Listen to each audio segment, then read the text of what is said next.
하나님 말씀은 요한복음 19장 26절로 27절 말씀입니다. 예수께서 자기의 어머니와 사랑하시는 제자가 곁에 서 있는 것을 보시고 자기 어머니께 말씀하시되 여자여 보소서 아들이니이다 하시고 또 그 제자에게 이르시되 보라 내 어머니라 하신대 그때부터 그 제자가 자기 집에 모시니라. 아멘. 마리아의 예수의 어머니 되심은 전적인 하나님의 주권적 은혜였습니다. 하나님께서는 주의 천사 가브리엘을 마리아에게 보내셔서 하나님의 선하시고 위대하신 계획을 알려주셨습니다. 누가복음 1장 28절로 35절에 보면 그에게 들어가 이르되 은혜를 받은 자여 평안할지어다. 주께서 너와 함께 하시도다. 천사가 이르되 마리아여 무서워하지 말라. 내가 하나님께 은혜를 입었느니라. 보라 내가 잉태하여 아들을 낳으리니 그 이름을 예수라 하라. 성령이 내게 임하시고 지극히 높으신 이의 능력이 너를 덮으시리니 이러므로 나실 바 거룩한 이는 하나님의 아들이라 일컬어지리라. 하나님께서는 주의 천사를 통하여 마리아에게 말씀하셨고 마리아는 그 말씀에 온전히 순종하였습니다. 38절에 보면 마리아가 이르되 주의 여정이오니 말씀대로 내게 이루어지이다 하매 천사가 떠나가니라 라고 기록하고 있습니다. 이때 마리아가 일어나 빨리 산골로 가서 친족 엘리사벳을 방문하였고 엘리사벳이 마리아의 문안함을 듣게 되었을 때 마리아를 향하여 성령의 충만함을 입은 가운데 이러한 축복을 하여 줍니다. 42절과 48절에 보면 큰 소리로 불러 이르되 여자 중에 내가 복이 있으며 내 태중의 아이도 복이 있도다. 주께서 하신 말씀이 반드시 이루어지리라고 믿은 그 여자에게 복이 있도다. 이렇듯 마리아의 예수의 어머니 되심은 하나님의 은혜요 축복이었지만 예수의 어머니로서의 삶은 인간적으로 볼 때는 아픔이 있었습니다. 누가복음 2장 22절로 34절을 길지만 제가 읽어보겠습니다. 모세의 법대로 정결 예식의 날이 참에 아기를 데리고 예루살렘에 올라가니 예루살렘에 시므온이라 하는 사람이 있으니 이 사람은 의롭고 경건하여 이스라엘의 위로를 기다리는 자라. 성령이 그 위에 계시더라. 성령의 감동으로 성전에 들어가매 마침 부모가 율법의 관례대로 행하고자 하여 그 아기 예수를 데리고 오는지라. 시므온이 그들에게 축복하고 그의 어머니 마리아에게 말하여 이르되 보라 이는 이스라엘 중 많은 사람을 패하거나 흉하게 하며 비방을 받는 표적이 되기 위하여 세움을 받았고 또 칼이 내 마음을 찌르듯 하리니 이는 여러 사람의 마음의 생각을 드러내려 함이니라 하더라. 마리아는 이스라엘에 경건하며 하나님의 위로를 기다리던 시므온을 통하여 하나님의 음성을 듣게 될 때에 그 말씀은 예수님에 대한 구체적인 예언과 더불어 예수의 어머니로서의 삶 또한 어떠할지도 말씀하여 주시며 위로를 해주었습니다. 그러나 칼이 내 마음을 찌르듯 하리니라는 말씀은 실제적으로 마리아가 그 마음에 받게 될 아픔이 얼마나 큰 것인지를 구체적으로 말해주는 표현이었습니다. 마리아는 실질적으로 예수 그리스도께서 십자가에 달리실 때 예수의 십자가 바로 아래까지 따라가면서 아들 예수를 향한 수많은 무리들의 조롱과 멸시, 저주를 어머니의 입장에서 다 듣고 보아야 했습니다. 저들의 말들은 예언하였던 대로 저들의 그 하나님을 향한 대적과 예수 그리스도에 대한 거부를 품고 있던 저들의 마음을 사실적으로 드러나게 하시는 하나님의 섭리이셨지만 어머니 입장에서 그 말과 행동들은 그 마음의 칼로 베이고 찔리는 아픔이셨습니다. 요한복음 19장 25절로 26절을 보면 예수의 십자가 곁에는 그 어머니와 이모와 글로바의 아내 마리아와 막달라 마리아가 섰는지라. 예수께서 자기의 어머니와 사랑하시는 제자가 곁에 서 있는 것을 보시고 자기 어머니께 말씀하시되 여자여 보소서 아들이니이다 하시고 지금 예수님의 십자가 바로 밑에는 예수의 친어머니 마리아, 예수의 이모, 글로바의 아내 마리아, 예수께서 7 귀신을 쫓아내 주셨던 막달라 마리아, 이렇게 여자 4명과 예수의 사랑하시는 제자라 하는 사도 요한이 함께 있었습니다. 예수님께서는 저들 중에 함께 있던 어머니께 여자여 보소서 아들이니이다 하시며 사랑하는 제자 요한에게 자신의 어머니를 부탁했습니다. 예수님의 이 짧은 말씀 속에는 2가지 마음이 서로 교차되고 있음을 볼 수 있습니다. 친어머니를 보면서 어머니라 부르지 않고 여자야라고 부르십니다. 이 호칭은 예수님의 공생의 사역 속에서 만났던 모든 여인들을 향하여 부르셨던 공적인 언어이셨습니다. 예수님께서는 여자의 후손으로 태어나 육신을 입은 어머니의 아들이셨지만 모든 백성을 위하여 하나님의 아들로 사셨습니다. 앞서 읽었던 누가복음 1장 35절을 다시 읽어보면 성령이 내게 임하시고 지극히 높으신 이의 능력이 너를 덮으시리니 이러므로 나실 바 거룩한 이는 하나님의 아들이라 일컬어지리라. 또한 마가복음 3장 31절을 보면 대답하시되 누가 내 어머니이며 동생들이냐 하시고 둘러앉은 자들을 보시며 이르시되 내 어머니와 내 동생들을 보라. 누구든지 하나님의 뜻대로 행하는 자가 내 형제여 어머니이니라 하시며 공적인 당신의 모습을 분명히 하셨었습니다. 그런데 지금 그 어머니께 하시는 말씀이 아들이니이다입니다. 예수님께서는 어머니 마리아에게 제자 요한을 가리키시며 보소서 당신의 아들입니다 라고 하며 소개를 하고 계신 것입니다.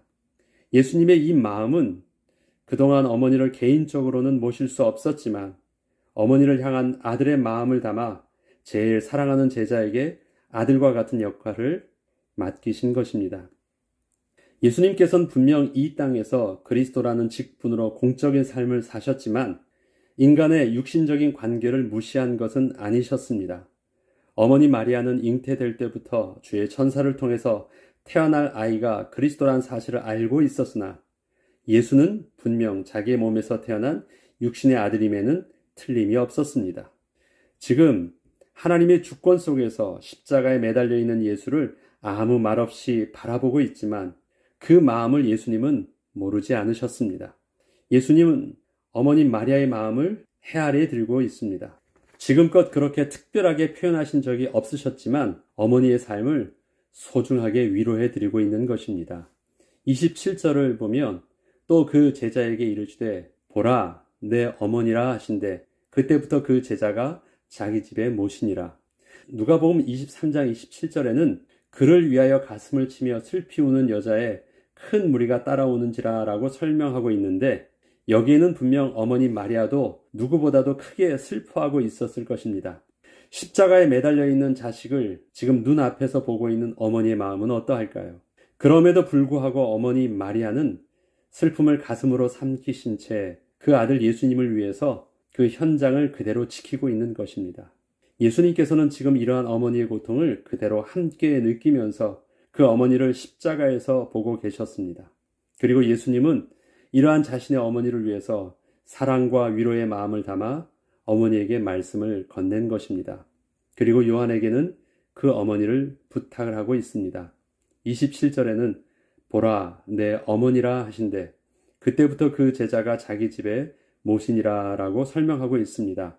앞서 여자여 라는 말은 공적인 언어였지만 뒤에 내 어머니라 라는 말은 육신적인 인간 관계의 언어를 말합니다.